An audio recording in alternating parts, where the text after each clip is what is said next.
Bonne nouvelle, une petite nouvelle. Femme de lettres et d'esprit, elle écrit pour les femmes des textes que lisent aussi les hommes, Michel Fitoussi.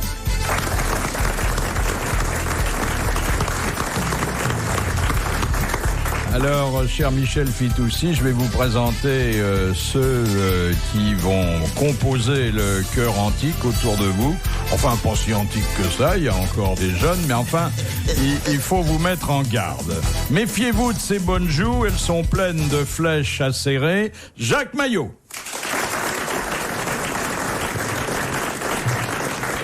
Ne lui donnez pas votre main à baiser, vous risqueriez d'y laisser plusieurs doigts. Jean-Jacques Perroni.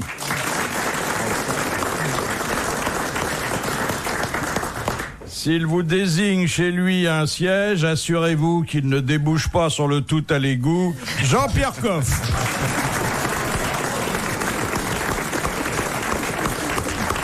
Et enfin, sachez que dans la bouche de notre hilarant penseur, témoignage sur l'époque, se prononce connerie, Jean-Yann. Est-ce que je peux passer un message personnel ? Oui, bien sûr. Bon, attendez, je voudrais dire au mec qui conduit la voiture 22XXD75 qu'il l'a arrêté dans le couloir des autobus boulevard du Montparnasse pour aller pisser à la Sanisette de l'autre trottoir et qui a bloqué la circulation pendant 20 minutes. À mon avis, il pissait pas. Hein. Voilà. Que la prochaine fois que je vois la voiture 22XXD75, je pisse dessus. Bon, alors, notre cher Bill, eh ben, il vient de gracier une dinde. Ah ben c'est l'autre là. C'est la fameuse Laetitia Casta. Alors ça, c'est une coutume. C'est une coutume. Oui, ouais. Expliquez-nous, monsieur Yann. C'est à Thanksgiving. Alors il y a à peu près 50 millions de dindes qui vont être bouffées. Aujourd'hui, on égorge les dindes partout, des grosses dindes et tout. Et le président des États-Unis gracie une dinde qui a rien fait, la pauvre. Alors les représentants des animaux, ils sont pas contents. Parce qu'ils disent... Il n'a pas assez. Ah oui, parce qu'on peut pas gracier quelqu'un qui a rien. Pourquoi est-ce qu'on gracierait ? On gracie les criminels, pas les dindes. Ah, elle était quand même condamnée à mort, cette dinde. Toutes les dindes sont condamnées à mort. C'est comme les œufs, ils sont condamnés à être bouffés. Finissent ces jours dans un parc. Voilà. C'est la seule C'est qui a sympa, pas été bouffée. C'est une dinde, pas un dindon. Non, une dinde, une grosse dinde. Il n'a pas un dindon particulier, un traitement exceptionnel après ? Ils doivent la mettre là où il y a les dindons. Ils doivent la fourrer avec des marrons. Toute seule, au milieu des lapins. Ou alors ils vont en faire cadeau à Madame de Fontenay, comme ça fera une dinde de plus pour les Miss France. Ouais. Mais ils lui mettront un chapeau sur la tête. Bon ben, ça nous amène au scandale dans les grandes agences, les plus grandes agences de mannequins.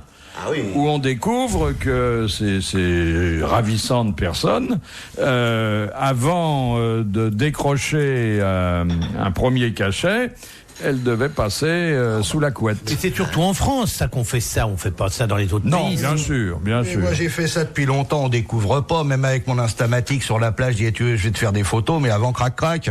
Et ça marchait. Ah bah ça marche. Juste Bien. un Instamatic simplement. Oui, un Instamatic, je le mettais là comme ça. Ah. J'ai Il y avoir avait- mon gros appareil et tout Il ça. n'y avait même pas de pellicule dedans. Non, j'en avais sur le col de la chemise, ça, moi, oui, mais non, mais ça marche parce que la gonzesse, du moment qu'on voit sa gueule, elle est prête à tout. Ah oui. Franchement. Bon, ça, je pense que je vais commencer à mordre. Hein. D'où l'expression le petit oiseau va sortir, c'est Oui. ça. Vous faites partie des chiennes de garde, Madame Fitoussi? Absolument, j'ai signé il y a 6 mois, voilà. C'est vrai? Ouais, ouais, Ah bah tout à on en fait. a une, on est Ah bah, content. on en a une. Une chienne de garde, absolument. Et comment va mon signor Gaillot? Non, je Ouais, trouve ça que quand même les propos de mon ami Jean-Jacques Perroni sont un peu vifs. Mais qu'elle passe à la casserole, c'est quand même un peu normal, merde. Mais lui, il est toujours sur sa dinde. Hein. Il n'a pas compris qu'on avait changé de sujet. Si, mais c'est la même chose, tout ça. Mais enfin, moi, j'ai les détails de l'enquête, là, c'est quand même... Et refermez votre braguette. En plus, c'était la plus grande agence, Elite, qui avait sous contrat Claudia Schiffer. Il y aurait le couche Claudia Schiffer. Non, je crois pas. Alors, par exemple, les dirigeants de cette agence allaient rameuter les adolescentes de 15 ans dans des pensions de famille où elles étaient hébergées. Pas les dirigeants. Il y avait des rabatteurs. Non, des rabatteurs, les dirigeants, on les connaît. Non, des dirigeants, monsieur. Et vous avez pas une participation, vous, dans une agence? Non. Tu veux faire des photos, mon petit bouchon? Viens voir Pépère. Hein? Je crois que c'est fait, on les connaissait, enfin on les imaginait en tout cas, on sait très bien que le milieu de la haute couture, enfin des mannequins, etc., c'est pas des saintes, on sait très bien que la drogue circule. Je crois que le mérite du reportage de la BBC, c'est d'avoir montré vraiment avec caméra cachée ce qui se passe vraiment quand tous les autres reportages s'arrêtent pudiquement aux portes des chambres à coucher. Bon, maintenant. Faut aller plus loin que la porte de la chambre à coucher. Ouais. Donc on le sait plus ou moins. Ce qui est effectivement ignoble, c'est de voir comment ces filles de 15 ans se font piéger. Bon, ça va rien changer, mais au moins les petites sauront à quoi elles s'exposent. C'est jamais, elles n'ont pas envie de ça, c'est pas volontaire. Écoutez, à 15 ans, je crois qu'on est quand même pas tout à fait, on est encore mineur. 15 ans, il devait bien y en avoir quelques-unes qui en avaient 17 ou 18. Peut-être, mais ça dépend, il y a des petites jeunes filles il y a 15 ans. Elles sont déjà formées. Elles sont quand même très jeunes, c'est un peu le miroir aux alouettes, elles rêvent d'être mannequins et elles savent pas que le prix à payer est très très lourd. Et finalement, on leur dit c'est comme ça, toutes les autres y sont passées, alors elles le font peut-être aussi. Ce qui est grave, c'est que moi je l'ai vu de mes yeux, vu personnellement, moi-même, pour ce qui me concerne. N'est-ce pas? En personne? En personne, oui. C'est les dames qui habillent les filles et qui disent dis donc ma petite fille, va falloir renifler un petit peu parce que tu prends un peu des hanches là. Et les filles prennent de la coke pour maigrir. Ah là là. Ça, je l'ai vu vraiment. Ah oui, devant vous. Ah oui, devant moi. Ah oui. Moi, je l'ai vu avec un type qui avait un maillot jaune et rouge. Ah oui. Et qui se déplaçait en vélo. En vélo. Oui. Et il lui disait, tu commences à grossir un peu, faudrait que t'en prennes un coup. Et il disait, bien monsieur Polti, d'accord, je vais continuer. Vous savez que Virinx, c'est le Attila du vélo, hein. Là où il pisse, l'herbe ne repousse pas. Ah ouais. Philippe Bouvard sur RTL, 4h, 4h30, les grosses têtes dans la nuit des temps. Si vous vous intéressez à un certain cinéma, Moi, oui. Oui, je sais bien. Ah, d'accord. Je vous mets en garde contre Star-Crossed. Ça vous dit quelque chose, non? Prononcez mieux. Star-Crossed. C'est un film qui est dû à un journaliste et auquel on a attribué le prix de la plus mauvaise scène de sexe. Alors voilà, il avait imaginé une scène d'amour torride entre un plongeur en haute mer et un calamar géant ayant subi des modifications génétiques et montrant des tendances homosexuelles. Vous voyez le couple formé par le plongeur et le calamar? Bah oui, mais c'est ce qui va arriver sur les plages avec les gonzesses si elles continuent à bouffer ce qu'elles mangent. Toutes les bonnes femmes vont se transformer en calamar. Ah oui. Vous trouvez ça scandaleux? Pourquoi? Pour le calamar ou pour le mec? C'est ça que je comprends pas bien. Non, vous êtes en train de vous baigner. Calamar aime ça. Oui. Les calamars sont homosexuels. Ah, vous le saviez ça? Évidemment, qui se baigne un peu le sait. Quoi, vous sortez pas d'une piscine, vous, mais si vous allez dans la mer, vous vous rendez compte immédiatement que oh merde, calamar, et hop là, ça monte dans le caleçon, bien sûr. Sortez un peu de votre piscine. Sans citer de nom, nous avons quelques camarades qui traversent l'Atlantique en solitaire. Vous croyez quand même pas qu'ils vont pas, D'où l'expression enfiler un petit coup dans le calmar. Et la dame qui rame là en ce moment, vous croyez qu'elle va passer 15 jours, 3 semaines sur un canot sans quoi? Vous rigolez? Bon, pardon, alors. Pardon. Non mais puis ça a des ventouses sous les tentacules, le calamar. Le prix a été remis par un de nos amis, vous savez, c'est le Major James Hewitt, l'ancien amant de Feu la princesse Diana, qui avait vendu ses confidences aux journaux à scandale. Qui prétend qu'il serait le papa d'un des... Voilà, c'est ça. Un type très bien. Mais en fait, c'est le fils d'Yves Montand. Monsieur Perroni, il y a une dame parmi nous aujourd'hui. Bienvenue au club. J'ai des vapeurs là, mais celle au secours. Je profite que nous avons parmi nous une chienne de garde. Pour plus fort, s'il vous plaît. Non, je suis c'est un peu mou là, je trouve c'est un peu mou. Pour évoquer les violences dont souffrent les femmes un peu partout dans le monde. Alors, d'abord, à Chicago, près d'un homme sur 2 bat ou maltraite sexuellement son épouse. Évidemment. Faut dire qu'il n'y a pas tel... Qui a dit, évidemment? Ben moi. Ça aurait été- Non, mais évidemment, tu sais, à Chicago, on n'arrête pas de les empêcher de faire quelque chose. Bon, pendant un moment, c'était la prohibition, ils pouvaient plus boire, les mecs. Faut bien qu'ils tapent. Hey.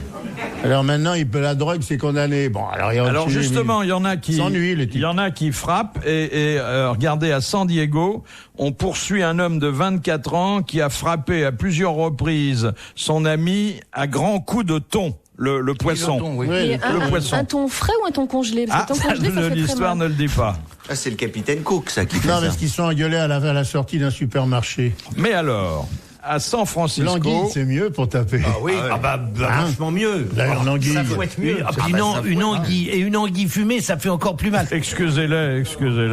Ils sont pas Ce qui est méchants. pas mal, mais- ce qui est pas mal, je vous le signale comme ça pour les amateurs, c'est une morue salée. C'est des petits grains de sel, ça fait très très mal quand ça pénètre dans la Et chair. ça met du temps à cicatriser. Sur les faits, c'est très mal. Oh, je vous recommande ça, c'est très très C'est bon. curieux parce que la Vous mériteriez morue... d'être fouetté avec un calamar. Hein. Comment Ah mais non, le calamar, je m'en occupe, je vous remercie. J'ai besoin de personne. Fais attention que ça fasse pas les taches d'encre aussi. parce que- Il y a quand même un autre volet, et celui-là, on n'en parle pas assez. Il y a des policiers de San Francisco qui ont mis ces abus en lumière. C'est les violences commises par des femmes. Et ces femmes violentes sont de plus en plus nombreuses. Alors, il y en a aujourd'hui 10 000 contre 47 000 hommes qui adoptent le même comportement. Et on impute ça au fait que les hommes battus, mieux informés de leurs droits, n'hésitent plus à porter plainte. On n'en parle pas assez de ça, Ah, des ben hommes non. battus. Hein. Parce qu'on les met pas en tôle, toutes ces bonnes femmes qui tapent.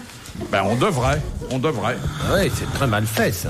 Non mais Madame Fitoussi, là, voilà un vrai problème. La violence des femmes sur les hommes. Ouais, bah, c'est un juste retour des choses. Je crois, en tout cas. Vous frappez, vous, les hommes?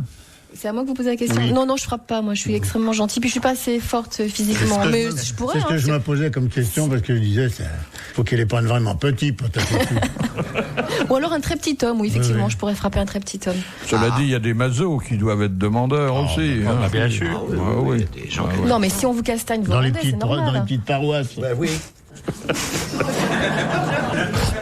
J'ai rencontré l'autre jour l'archevêque de Chartres. Un homme délicieux, charmant, qui m'a confirmé que ça se dégradait terriblement la qualité du vin de Metz. Et là, je voudrais en profiter je lui ai promis que je le ferais pour relancer un appel aux viticulteurs qui font des vins liquoreux ou des vins moelleux, qu'on adresse des vins convenables gratuitement au clergé. C'est pas normal que ces types s'enivrent avec des cochonneries. Pensons de grâce à l'estomac de nos prêtres. Oui, tu as raison, mais c'est parce qu'ils boivent ça à jeun. Ils font pas une nappe. C'est pas une hostie qui va colmater tu comprends? Première citation que nous soumet Madame Douchy, qui a dit « Le lion ne chasse pas seulement pour se nourrir, mais aussi pour le simple plaisir de tuer, comme n'importe quel officier de carrière. » Ben oui. Français mort. Français mort, mais pas au feu. Pas au feu. Mort il y a longtemps, avant la guerre. Non, mort C'est un peu antimilitariste. il y a une quinzaine d'années. Bah, c'est Audiard qui? C'est Audiard des proches. Non, c'est Pierre Desproges. Bonne réponse de Jacques Maillot. Les grosses têtes dans la nuit des temps. Sur RTL, de 4h à 4h30. Tout de suite, les grosses têtes dans la nuit des temps qui datent du 26 novembre 1999 avec Philippe Bouvard, Jean-Yann, Jean-Pierre Coff, Jacques Maillot, Jean-Jacques Perroni et une petite nouvelle, Michel Fitoussi. Vous connaissez l'histoire du Belge qui arrive dans un magasin, vous savez, de téléphone portable. Il dit, je voudrais acheter un téléphone portable pour ma petite nièce. Alors le vendeur lui fait, certainement, monsieur SFR. Il fait, si elle ne sait pas, elle fera comme tout le monde, elle lira la notice.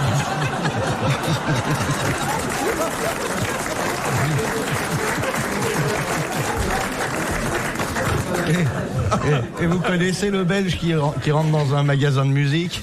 Il dit bonjour monsieur, je voudrais l'accordéon beige là-bas. Je peux pas vous le vendre, c'est le radiateur.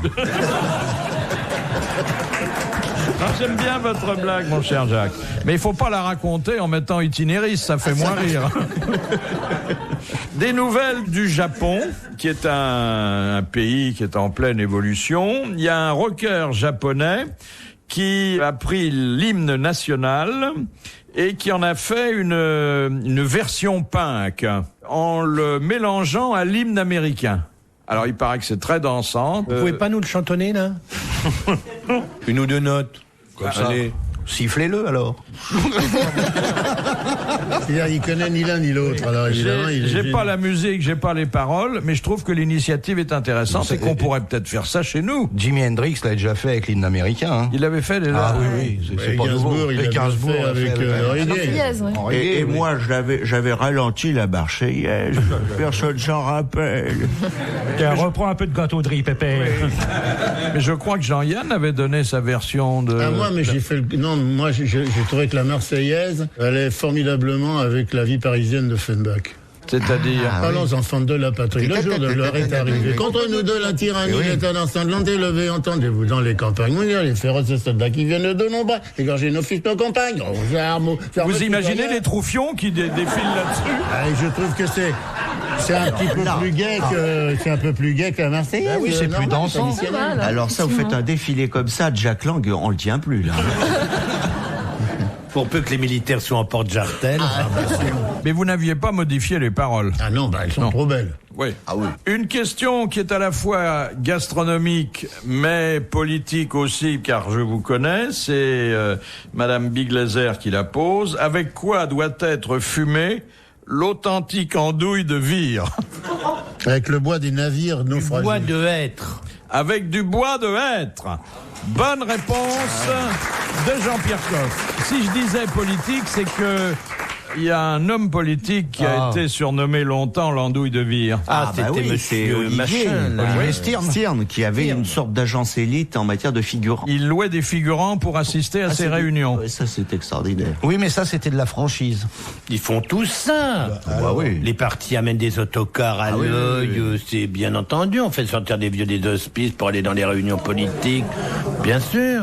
Ça les promène. Après, on leur fait le lido de 17 à 19 heures. Et après, ils vont parler des sports, voire de le voir. Absolument. Ils sont très gentils, les hommes politiques. Le jour des élections, ils viennent à la maison.